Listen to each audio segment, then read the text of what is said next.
giving us an update, but of course informing us that he will be coming back later at about 10 p.m. to give us probably the last update of the day. But as of the way things look right now, out of the 50,000 polling stations so far, we have covered about 35,000, that is 483, that is about 69.95% according to the different polling stations that we have covered so far. That means we have about 40% of the different polling stations that we have covered so far from this particular time. But results coming in from the different candidates, that is the presidential, according to how information is coming in, Bulira Frank has actually not made any adjustment when it comes to percentage. Has about 0.44%, that is coming in with 35,315. When you do add some mathematics, he has done some addition there in Kasibante Robert. He has moved an inch from 0.30% to about 0.31%. Robert Kyagulanyi Sentamu right now has about 1,709,474. That is making it 21.33% from 20.71%. Mabirizi Joseph coming in there, sticking from to 0.21%. Actually, from the time Justice Simon Byabakama started announcing these results, Mabirizi Joseph has been on that percentage, 0.21, coming in there with 16,813. Gregory Mugisha Muntu coming in there with 44,367. That is 0.55%. Monyagwa coming in with 0.28%. After adding in, that is about 22,232. Nathan Nadala Mafabi coming in there with 1.96%. That is 157,111 coming in there. And Yoweri Kaguta Museveni right now having that percentage over 74.92. Now it looks like it is over, but it is not over yet, because now it is now clear that the tussle is between Robert Kyagulanyi Sentamu and candidate Yoweri Kaguta Museveni. I want to see if I can get some opportunity to talk to some of these people who are there, so it is very important we shall be having that opportunity. However, Ugandans didn't have a choice, or still have a choice, because it was done. It is done, and what we wait for is tomorrow to see how best can we get to that, because the tussle being between Yoweri Kaguta Museveni and Robert Kyagulanyi Sentamu, this is the second time they are meeting on the ballot. Who will take it away?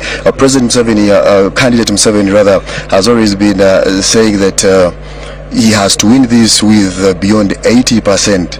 How can we get to this? That is something we shall be justifying that come tomorrow from Justice Simon Byabakama. But the other candidates also still have hopes to see how best they can get there. So the question is, will Ugandans send back the same candidate to lead the nation? That is making it the 5th decade. That is, if candidate Museveni goes through, that will be his 7th term from the time he came into this position, that is in 1986. So those are some of the things that Ugandans have to put in place. Those are some of the things that people must think about. We have very many observers here. We do have very many important guests. I have seen the Right Honorable Speaker of Parliament, that is Right Honorable Anita Among. So it is very important. Just as my camera person can show you, I want to see if I can talk to some of these people. It is very important. If the speaker is in place, what needs to be done? We shall be getting at least a word, one or two, so that she shares her opinion right live on UBC. Yes, the Right Honorable Speaker of Parliament is still going through some of the issues. The map is displayed by the Electoral Commission, so she has to look at how things have been unfolding. But when we do get an opportunity, we shall have to understand what does she think. I do understand she does have an overview of the entire picture. Polling has been going on. But what do Ugandans have to understand from the Right Honourable Speaker of Parliament? Looking at how the polls have been coming through, you will realize that Ugandans have tried so much to ensure that they abide by what has been put in place by the Electoral Commission, by the way, but also putting in mind that the police has also did put up a number of measures, and these are things that Ugandans now need to abide to. We did have the first national vice chairperson of National Resistance Movement, that is Haj Moses Chigongo. He did appear here. He did observe what happened. He did observe actually the second reading of Justice Simon Byabakama.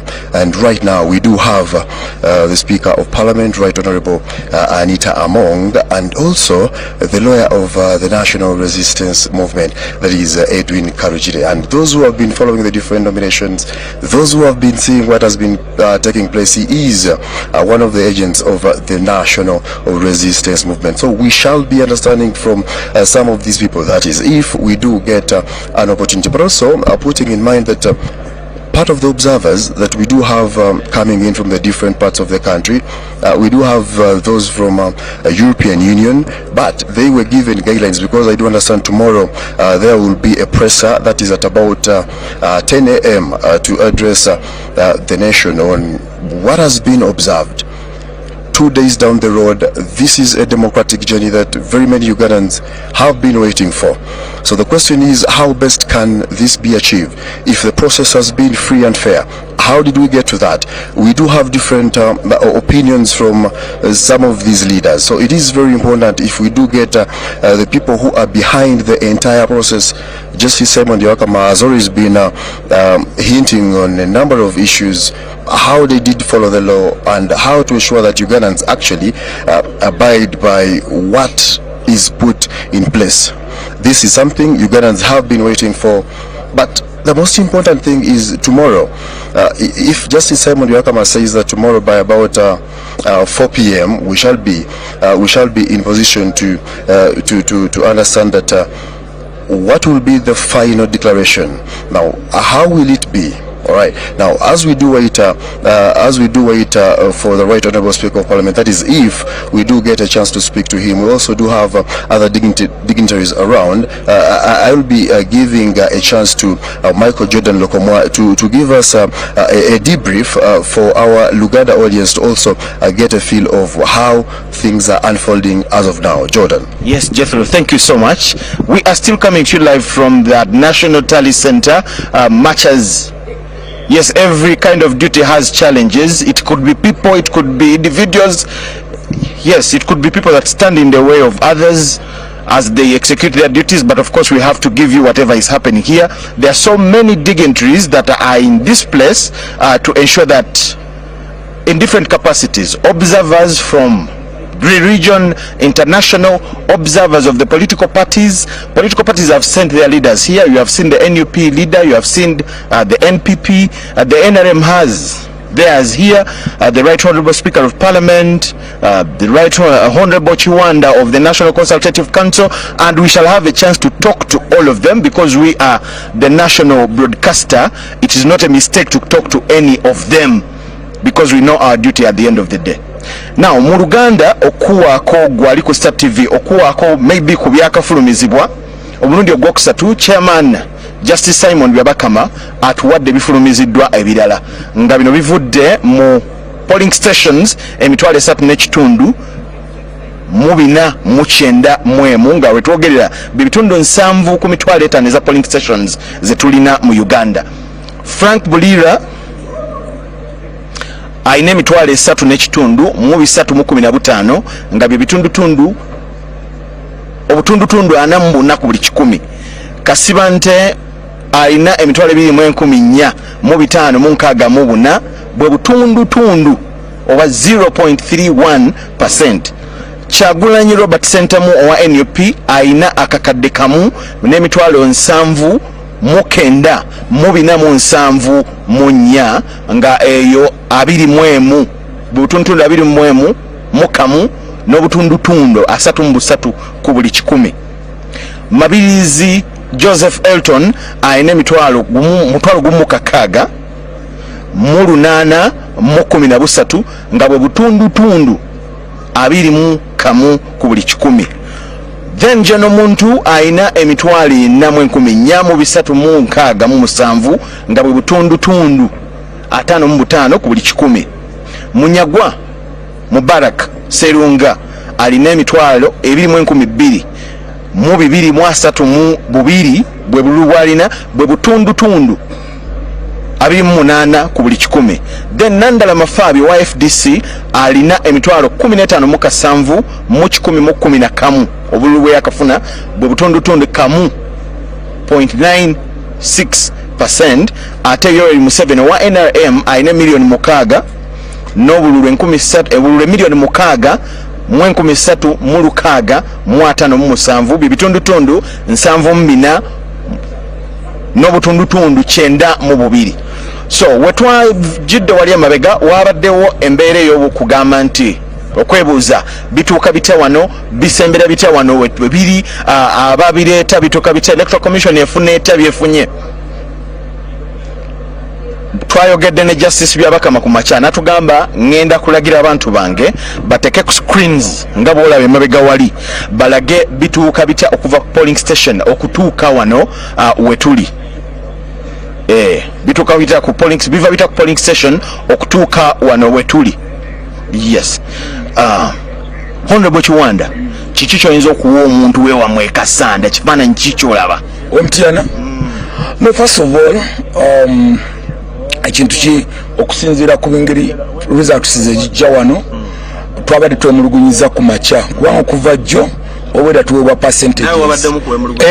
Era ntukyogerako nga twagala tulagibwe percentages zino engeri gyezibadde zitambula mu districts kuba n'abantu bagala okulaba district zaabwe balonze batya yabalonze batya. So tuli basanyufu nti Electoral Commission okuva li yatandise okutulaga etulaga percentage district ku district naye ne bweyagala ogendera ddala paka ku polling station. Buli kibiina ekiri wano ekyasimbyewo candidate kirina omukisa okuba nti kiteekawo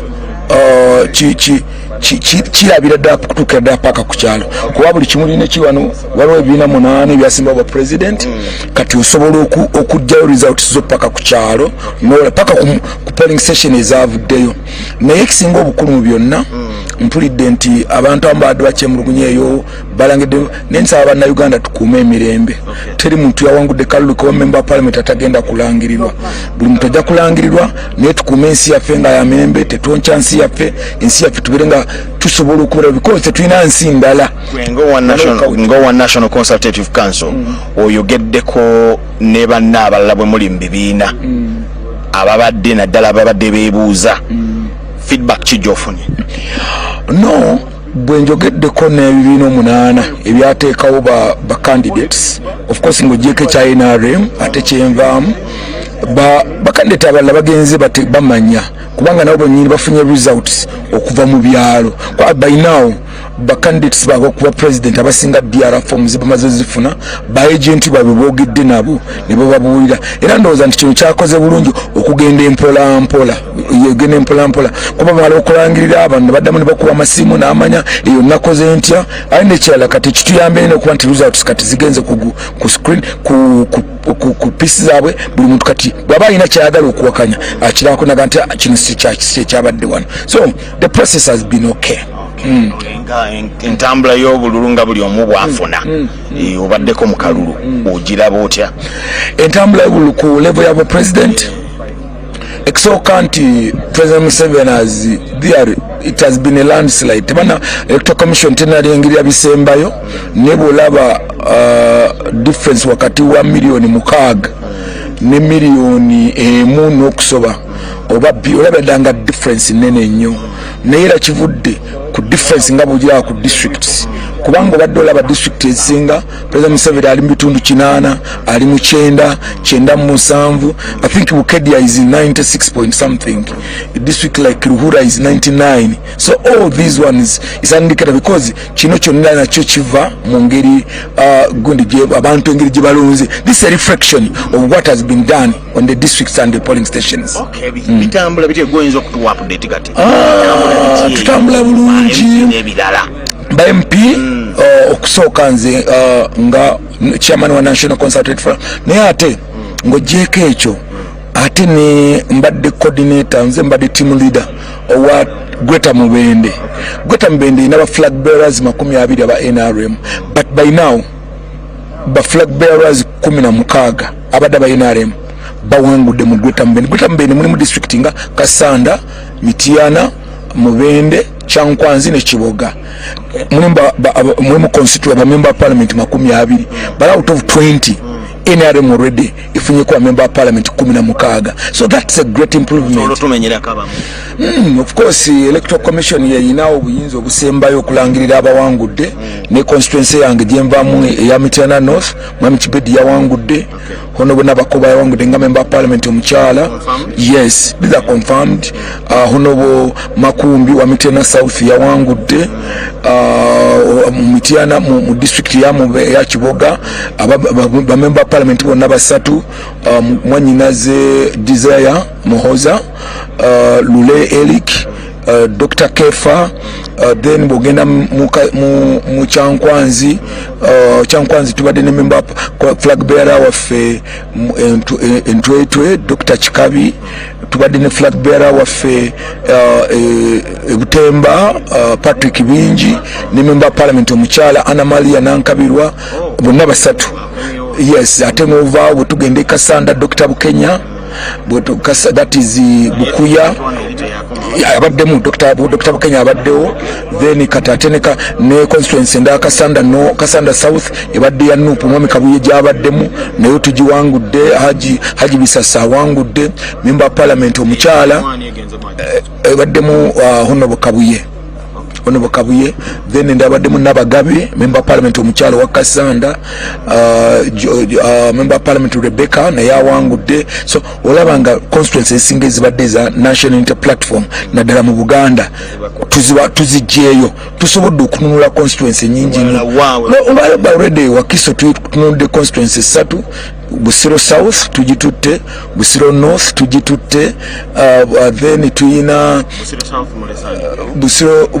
Busiro South kati member for parliament wa NRM ya wangudde, Busiro North wabadde wali Sematimba kati wabadde yes wabadde Mwami Kenya, then Busiro wabadde Mwami Nsubuga Busiro North Mayanja yagiwangudde Busiro North, then era tuna constituency 3 so far mu Wakiso. Kampala ne mujuulira etambula eboiringa etambula, and we have and buli constituency gy'olya mu Buganda tunonyeyo nnone tuyinza okubanga ku mulundi guno tujja kusukka abaka parliament abava mu Buganda abadde 32 abadde 31 tuyinza okuyingira abaka nga 6 mu Buganda. Masaka sinafunda no information yonna no simple sinawulya bisembayo kuba zino zenjogerako. I was in charge of these very districts. So njagala kwebaza abantu abatuwadde akalulu era mmanyi nti mube bakakka mu mikwano gyange mwenna, alina mu abawangudde muleme kulowooza nti mwe musoose okuwangula, alina mu abawangudde mulowooza nti mwe munsembyeyo okuwangulwa. Just become and we see what to do. Ensi yaffe, let's become tukakane tujagale and we move on. Bwaka kimwene eri abavubuka kubanga buli ombe yeralikiza nti abavubuka bagenda kola kino bagenda kola kino. Ekisooka abavubuka kye balina okumanya nti omuntu yenna akutwala mu kintu kyo ekimenya amateeka ye mulabewo, kubanga oyo yennyini akutwala ye obuvubuka bwe yabukwata bulungi n'abaako byabukolamu. Gwe obuvubuka bw'ayagala obumalire either mu kkomera oba omale ng'oliko ekizibu ku mubiri gwo. So kye tubasaba abavubuka mulina okukimanya nti abavubuka it's not a destination. Obuvubuka myaka gy'okozesa it's a stage. Ffenna twali tubaddeko abavubuka, President Museveni ne Kigungu yali abaddeko omuvubuka, n'omukadde oyo gwolaba ku kyalo asemba yali abaddeko omuvubuka, naawe nange nali mbaddeko. I came to parliament nga n'emyaka 23.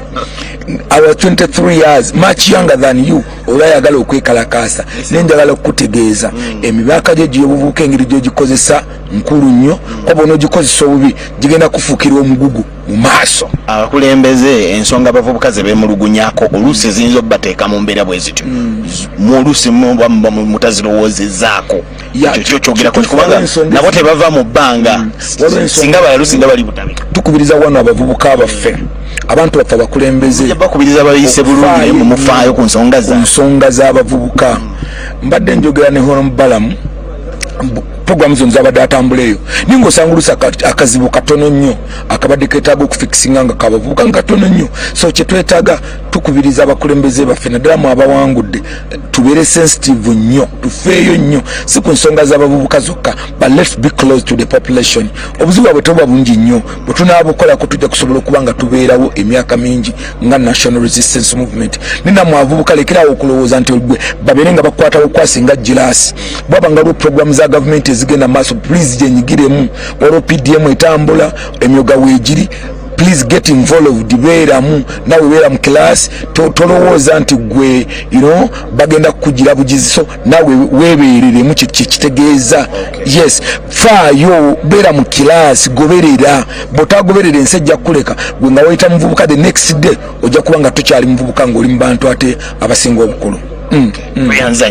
Neyanza nnyo mwebale kale sebo atulaba ku Star TV byebyo nga bitambula. To you watching us on UBC TV, we thank you so much. That is how we are here at the National Tally Center. Yes, we had endeavors to talk to the Speaker of Parliament, but I think it has failed. I would say we are blocked and we may not have her. Yes, that is it. We are blocked. We may not have her, and it is an opportunity that we may not push to have. We thank you so much for watching. Keep it with us. We'll give you more updates here from the National Tally Center and other parts of the country. Thank you so much for watching.